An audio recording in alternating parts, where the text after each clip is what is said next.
السلام عليكم ورحمة الله وبركاته. ازيكم عاملين ايه؟ يا رب تكونوا بألف خير كده دايما يا رب ان شاء الله. النهاردة هنعمل مع بعض كده ايه طريقة الترمس في البيت بأسهل طريقة جدا. النهاردة انا جايبة ترمس اللي هو السريع او اللي هو الحلو يعني، لان الترمس فيه منه نوعين. في المر، وفي اللي هو السريع او الحلو يعني. تمام. طبعا السريع ده بيتعمل بسرعة من اسمه يعني سريع او الحلو يعني. بيتعمل على طول. تمام، بيتعمل في يوم واحد يعني. اما المر بيعوز مدة اطول يعني. بيعوز مثلا 3 4 ايام يعني. ايه ليه؟ عشان بتغيري المية بتاعته، لانه هو بيبقى فيه مرارة كده. تمام. فالسريع احسن ده ايه يعني، اسرع كمان يعني. لما تروحي عند العطار قولي له عايزة الترمس السريع او الترمس الحلو. تمام. ده مش بياخد منك خالص وقت، بياخد منك بس يوم كده. تمام. انا جبت هنا النوع بتاعي اهو، بصوا اهو. ده الترمس. كنت لسه جايباه طبعا. بصي بتنقيه طبعا، بتشوفي فيه لو اي واحده بايظه، اي واحده فاضيه، مش كويسه يعني، او حاجه مش نظيفه، او حاجه، او في اي مثلا اتربه، اي حاجه بقى كده من مطرح يعني الشوال او اللي هو كان موجود فيه يعني، بتشيليها. فيها زلطه، فيها طوبه، فيها اي حاجه بتشيليه. تمام. واروح اخدها كده ايه على الحوض، اغسله كويس قوي. بغسله مره واتنين وتلاته. تمام. بعد ما اغسله واصفي ميته، بحطه في ميه وتنقعيه ليله كامله. تمام. يعني انقعيه من بالليل قبل ما تنامي. خلاص. انا هنا غسلته كذا مره لحد ميته بقى بقت بيضه خالص، شفافه كده، ما فيهاش اي حاجه. ما فيش اي حاجه بقى، ولا طوبه ولا اي حاجه خالص من الحاجات دي. غيرت عليه الميه، نضفته وغسلته كويس. هصفي بقى ميته واحطه في ميه وانقعه عندي على الرخامه كده. هحطه في حاجه يعني ايه، في نفس البوله دي كده، واركنه على الرخامه واغطيه لحد ايه تاني يوم الصبح. تمام. هتسيبيه لتاني يوم الصبح يعني. انت مثلا قبل ما تنامي اعمليه، او الصبح بدري لو انت صحيتي يعني صاحيه بدري، حطيه وجهزيه، وبالليل بعملي الخطوه اللي انا هقولك عليها. تمام. يبقى كده اول حاجه هتجيبي الترمس، تغسليه كويس قوي وتحطيه وتغطيه بميه، وتروحي ايه، حطاه عندك على الرخامه لتاني يوم، او لو كان الصبح يبقى بالليل. يعني المهم ان انت تسيبيه ايه ليله كامله. تمام. انا سبته وكان ده شكله خلاص. لما سبته، كل ما تسيبيه كمان في الميه او تنقعيه ما بياخدش وقت سوا كتير على النار معاكي، بيخلص معاكي بسرعه. تمام. جبت بقى حله، خلاص صفيته بقى من الميه اللي انا كنت نقعاه فيها. طبعا شطفته تاني وصفيت الميه بتاعته دي، وهجيب حله بقى على النار، واكون غاليه ميه في الكاتل عندي، واروح حاطه ايه نازله عليه بميه سخنه. تمام. بص هو بياخد يوم واحد بس يعني. لو انت قعدتيه من الصبح لبالليل، على بالليل هتعمليه، مش هياخد وقت خالص معاكي، وتكليب الف هنا وشفا، مفيهوش اي حاجه. اما المر زي ما قلت لك بياخد وقت معاكي شويه، بياخد 3 4 ايام، لان المراره بتاعته بتعوزي تغيري له ميه كذا مره. تنقعيه وتصفي وتكبي الميه وتحطي له ميه تانية كذا مره، عشان المراره اللي فيه يعني ايه تنزل. تمام. انا هنا بعد ما نقعته خلاص اهو، قلت لكم حطيته في الحله وحطيت عليه ميه سخنه كده. بقى انا هسيبه. تمام. بس هحط له الاول ايه، معلقه كمون. ليه الكمون؟ عشان اي غازات، لان معروف كمان ان الترمس بيعمل غازات وكده، فالكمون بيسحب اي غازات فيه. تمام. عشان ما يتعبلناش كمان بطننا وكده. معدن هو بصي حاجه مسليه، ومن تسالي العيد او تسالي في اي وقت في السنه الناس بتحبه. انا عني شخصيا بعشق حاجه اسمها ترمس، بس عشان ما يوجعش البطن وكده ويعمل لي غازات. فانت بتحطي له معاه وهو بيتسلق معلقه كمون صغيره. تمام. طبعا كميه الترمس بقى بتاعتك انت. انا هنا جايبه نص كيلو بس يعني. حلو قوي، طالعه ايه كميه حلوه معايا ان شاء الله يعني، حلوه قوي. انت بقى عايزه تجيبي نص كيلو، كيلو براحتك انت خالص. هتحطي معلقه كمون صغيره وهو بيتسلق، وتسيبيه يتسلق. بيتسلق من نص ساعه لساعه الا ربع. تمام. لو انت طبعا عاليه كامله ما بياخدش وقت معاكي خالص على النار، من نص ساعه لساعه الا ربع. ساعه بكتير قوي لو انت ما نقعتوش كتير. لو انت مستعجله عليه وعايزه تنقعيه بس ساعتين 3، هياخد معاكي مده اطول على النار. تمام، مش اكتر من ساعه.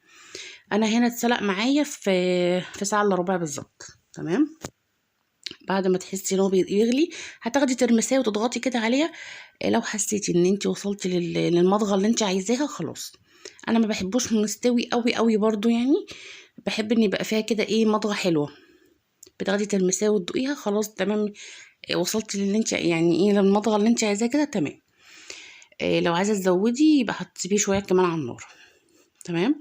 انا هنا كان خلاص كده. انا سبته بالظبط زي ما قلت لكم ساعه الا ربع. هكب الميه بتاعته دي بقى واصفيه واغسله كمان تاني يعني من الميه اللي هو كان فيها، واشوف هعمل ايه الخطوه التانية. هنا غسلته وشطفته طبعا وصفيته كذا مره، خلاص حطيته بقى في البوله تاني. بصوا هوريكم بقى واحده، بصوا هفتحها سهله ازاي بتتكسر معايا او بتتقطع معايا. بصوا اهي وصلت كده للمضغه دي، خلاص تمام. زي ما قلت لك عايزه تسيبيه شويه كمان على النار، بس هو مش بياخد اكتر من ساعه الا ربع، من نص ساعه لساعه الا ربع. هو كده ايه بيبقى تمام يعني ايه، عشان كمان تنقعيه زي ما قلت لك، كل ما تنقعيه اكتر كل ما يبقى ايه بيسهل معاكي ايه عمليه السلق بتاعته على النار. طريقه الحفظ بقى، بصي هتجيبي علبه اي حاجه عندك هتكوني غسلاها طبعا. انا هنا هعمل له هحط له ميه وهحط له معلقه ملح وهحط كمان معلقه بابريكا.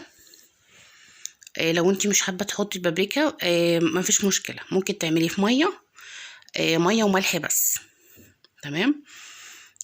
وممكن ميه بس كمان من غير ملح كمان. تخلي بقى الملح والتوابل دي في التقديم او ما تيجي تقدمي، يعني ممكن تجيبي عندي علبه عادي وتروحي حاطه فيها ميه وتروحي حاطاه فيها وتحفظيه ايه في العلبه وتغطيها وتحطيه في التلاجة، تمام. وقت بقى ما هتاخدي منه في الطبق هتحطي بقى تعملي المحلول بتاعه اللي هو مثلا معلقه ملح، معلقه شطه، معلقه بابريكا، ليمون.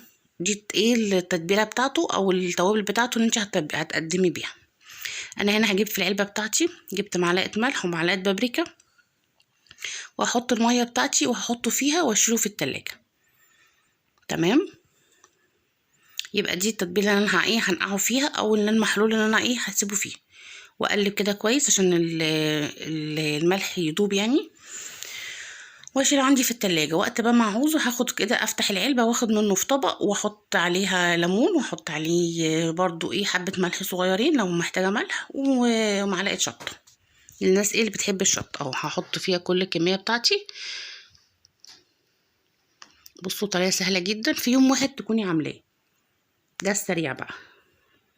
يعني لما تشتريه تقولي انا عايزة، الراجل تقولي انا عايزة الترمس السريع او الحلو،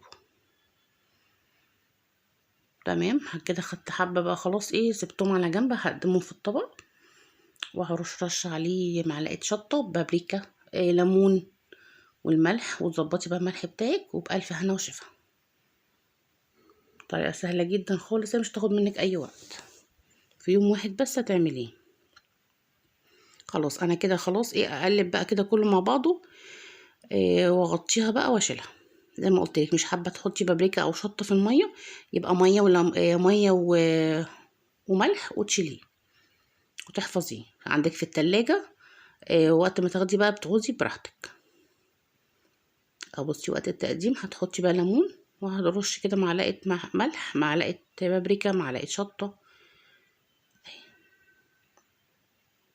مش حابه تحطي شطه او بابريكا حسب بقى كل واحد، في ناس ما بتحبش الشطه، كل واحد بقى ايه حسب ما بيحب. ممكن تحطي ليمون بس برضو، يعني اللي بالليمون بيبقى جميل جدا طبعا، بيبقى حلو قوي. اهو رشيت كده معلقه بابريكا وشطه وحطيت الليمون اهو. هشيل بقى العلبه بتاعتي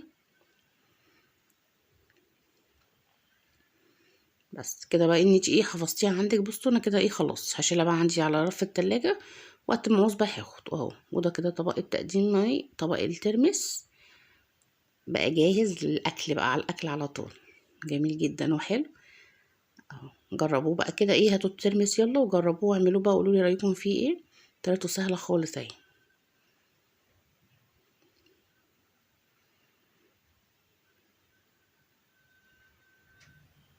وده الشكل النهائي لطبق الترمس اهو. ايه رايكم بقى؟ حطينا الليمون وحطينا الملح بتاعنا وحطينا كمان الشطه. تبليه بقى براحتك انت، التتبيله بقى اللي تحبيه. ملح، في ناس زي ما قلت لك بحبش بابريكا، حطي ملح، حطي شطه، حطي ليمون بس. هو جميل جدا بصوا مظبوط، ما خدش مننا غير يوم واحد كامل. زي ما قلت لك تنقعيه من الصبح بالليل او من بالليل للصبح، وتقومي تسلقيه ساعه الا ربع بالظبط، وبألف هنا وشفا. احلى ترمس، كل سنه وانتم طيبين. اعمليه، الترمس بيتعمل في اي وقت في السنه يعني، بس ده برضو ايه من تسالي العيد. جربوه النهارده كده، يعني جيبوا كده نص كيلو جربوه وقولوا لي رايكم فيه ايه. يا رب يكون الفيديو عجبكم النهارده، استنوني في فيديو جديد.